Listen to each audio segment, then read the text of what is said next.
రామ్ నారాయణ్ రామ్. ఈ పరిస్థితిని మన దేశంలోకి తీసుకురావడానికి చాలా సమయం పడుతుంది. వారి నాగరికత నిర్వచనం, మన అసభ్యత నిర్వచనం ఒకేలా ఉన్నాయి. ఇక్కడి నియమాల ప్రకారం కామం, కంచనంలో ఎలాంటి పాపం లేదు.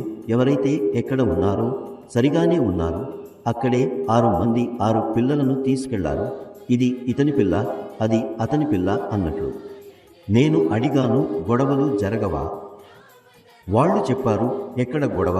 ఒక పొలంలో 5-6 మంది పని చేస్తే దాంట్లో ఏ ఇబ్బంది ఉంది? ఇది భూమి. ఇక్కడ మనం అందరం కలిసి వ్యవసాయం చేస్తాము, తినతాము. మీ దేశంలో అలాంటి పరిస్థితి లేదు. మన దేశంలో అలా చేస్తే కొట్లాటలు, హింస జరుగుతుంది. వెళ్ళిన వాళ్లను కూర్చోబెట్టారు, వారికి పూలు ఇచ్చారు. వాళ్ళు ఆ పూలను అందుకున్నారు.